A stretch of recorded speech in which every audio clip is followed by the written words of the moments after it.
Football at 4 is powered by the Inside the Birds podcast. It's brought to you by Bet365. Whatever the sport, whatever the moment, it's never ordinary at Bet365. Geoff Mosher from the Inside the Birds podcast and PhillyVoice.com is here today for today's Football at 4.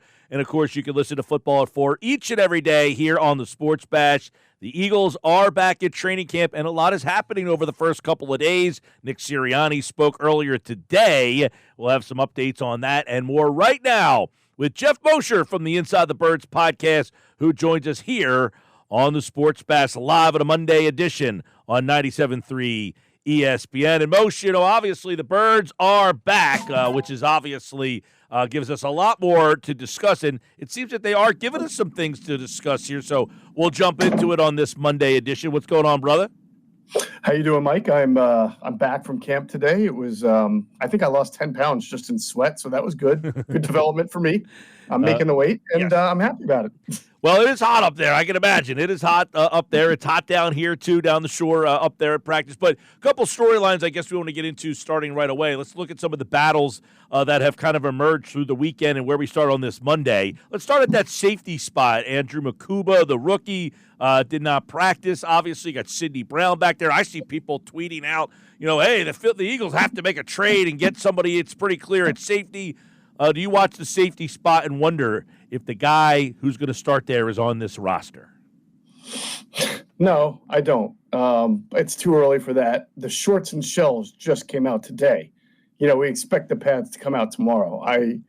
I say this a lot. Adam Kaplan says a lot. Andrew DeCecco says it a lot. You cannot make definitive conclusions about a positional group or even a player too much after, 4 official practices, and especially before the pads come out. You can start to see things. For example, I'm sure we'll talk about this.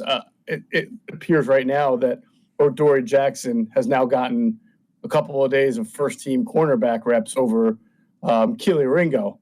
But that's a competition where you can see a front runner, right? Just like last year, you could see Isaiah Rodgers clearly pull ahead of Ringo. But to say that the Eagles need to go out and get a safety because of anything you've seen over the first few days of camp, I would actually say this. I don't know what Adam and Andrew have told you, but there haven't been that many balls being put down the field 20 or 30 yards. So I don't know how badly the safeties can be playing if you're not seeing a whole lot of passes completed 20, 30, 40 yards downfield. Well, you mentioned safety. You go over to corner. Would you say right now O'Dory Jackson does have the lead at that corner spot? A lot of inconsistencies from Keely Ringo.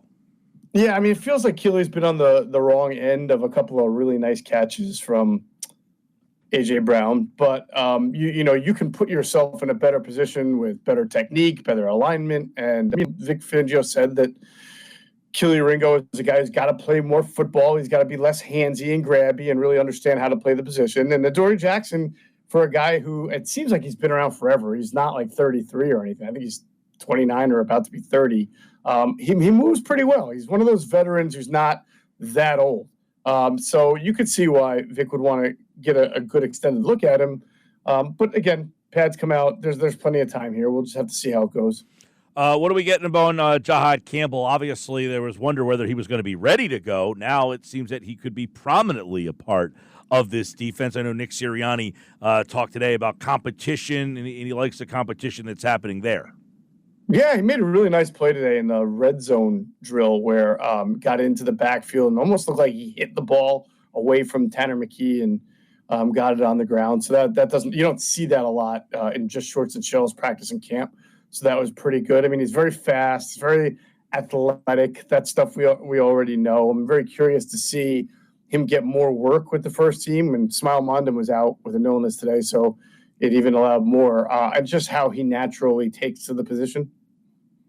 All right, Geoff Mosher's with us, Football at 4 here on the Sports Bash Monday, looking at Eagles day 4 at training camp. And obviously, we're kind of watching all the stuff materialize here. Nick Sirianni did talk earlier. We're looking at the defensive side of the ball. And everything I keep seeing on defense, it seems that Moro Ojomo's name keeps coming up a lot.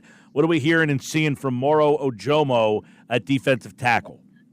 I think the first thing you guys, as fans and media, what you notice about Moro Ojomo is, he's trying to fill this Milton Williams role, but he's built differently, and he has a different kind of skill set than Milton. I thought Milton Raley last year became this like sort of really rock solid 3 technique who could not only rush the passer well, but move offensive linemen with that strength of his and that burst.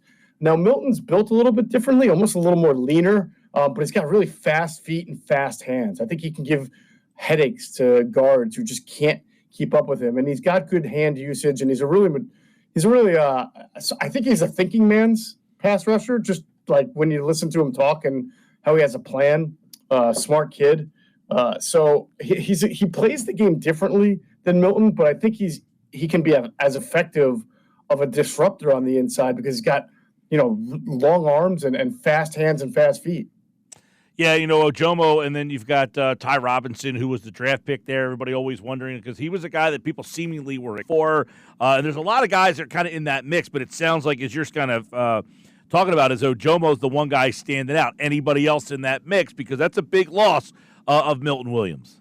Well, with Jalen Carter not practicing until today, and even today he was not doing everything with the first team. I saw a lot of Jordan Davis next to Ojomo or next to Carter in the 4-man fronts. Normally Jordan Davis has been in the over center in the 5-man front. Then he comes off, and then they go to a 4-man front, and the nickelback comes in. But today, you saw him in the 4-man fronts, which is really a pass rushing technique and alignment. And, I guess if you're asking me if I saw something, I didn't really see him with this new physique and everything. You're hoping to see a little bit more explosion, a little bit more power and displacement. And didn't really see that. Thought he got high a couple of times, meaning he got out of his leverage a few times, which he's been known to do with his body, and he's still learning and adapting and trying to figure it all out.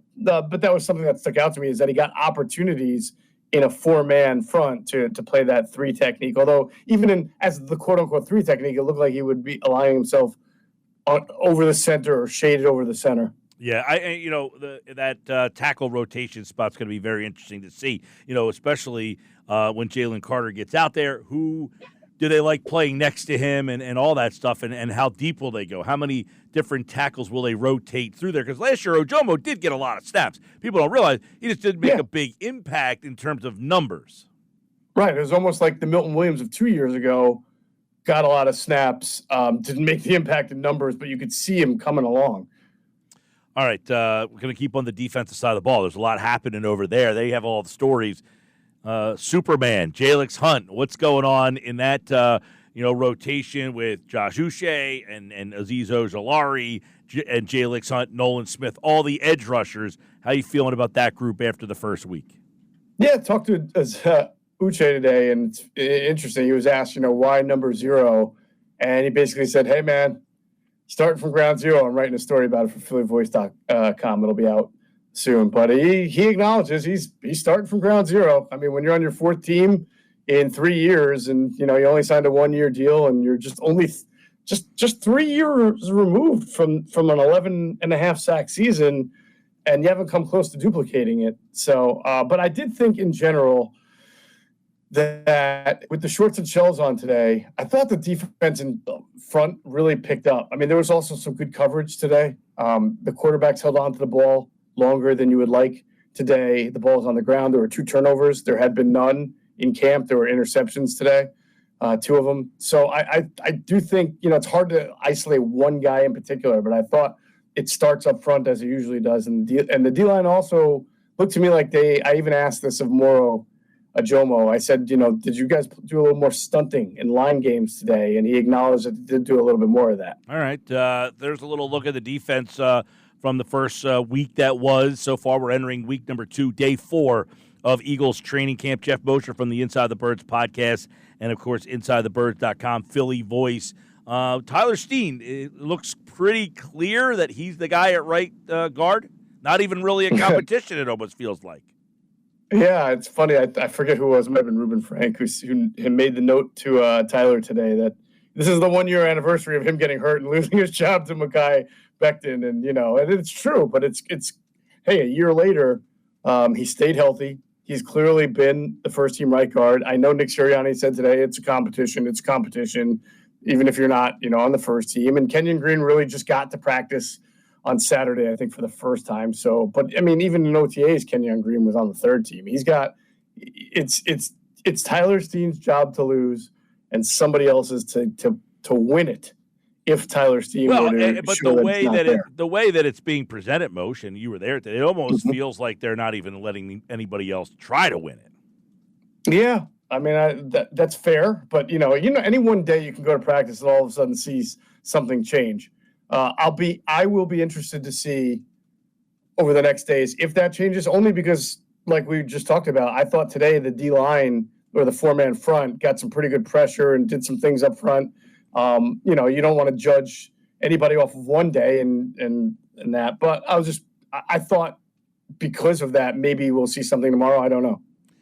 The other spot is at, I know it's not crazy, but in the NFC Championship game, you had to play a backup center, and he was asked, Nick Sirianni, by one Geoff Mosher, whether it's important to find a backup center who's not Landon Dickerson. And, it's not a bad question because, obviously Tyler Steen stepped in and played guard last year. You would imagine he's not available for that spot right now if Dickerson had to play center. So is there anybody emerging as the backup center, or would that be Dickerson and they would have to find a new left guard in that role? I mean, keep in mind, Juergens is coming back from an injury.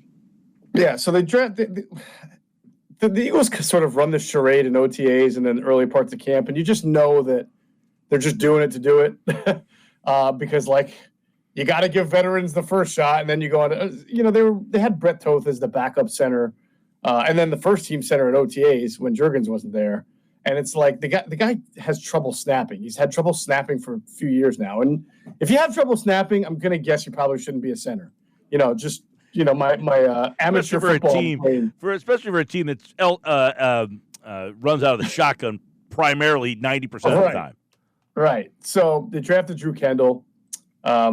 He's got some good bloodlines there. He is a center, and to me, it'll only be a matter of time before that he is considered the number 2 center. But he still has to make the team. The Eagles have 20 offensive linemen here in camp, all competing for God knows how many spot 8, 9, 10, maybe 11, who knows.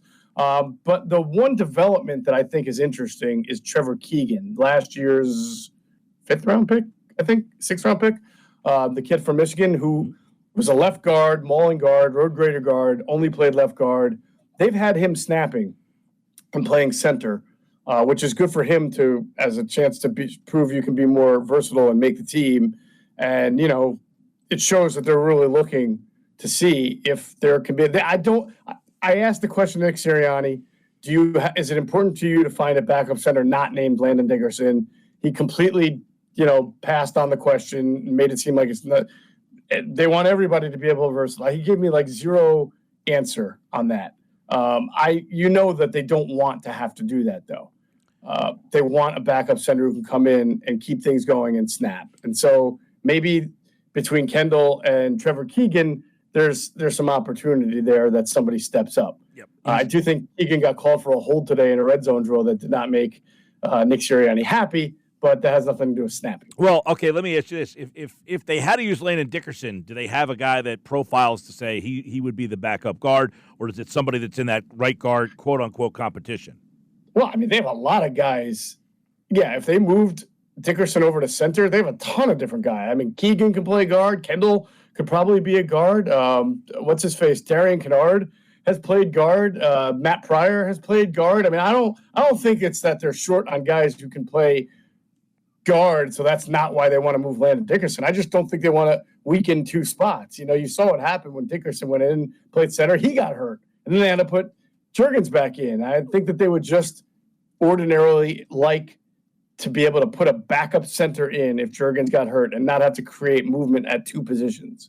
Geoff Mosher from the Inside the Birds podcast, InsideTheBirds.com. By the way, did you see that this just happened, so you might not have seen it, but Treylon Burks just got released by the Tennessee Titans. He was the guy in the trade for A.J. Brown. The Eagles got A.J. Brown. The Eagles gave Tennessee the 18th pick. They took Treylon Burks to replace A.J. Brown, and today he has been released. It's probably one of the worst trades in the history of football.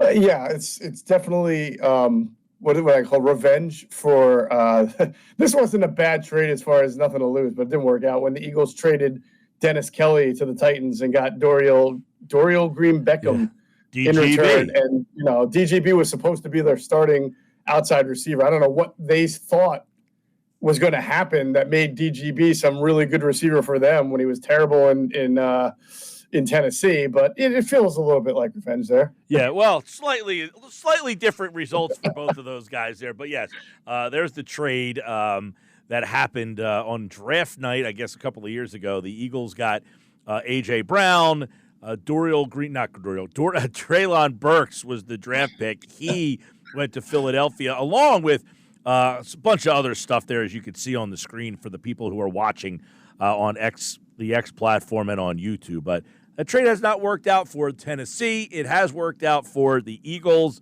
and we'll see what ends up happening with A.J. Brown. Kevin Patullo did speak this weekend, by the way.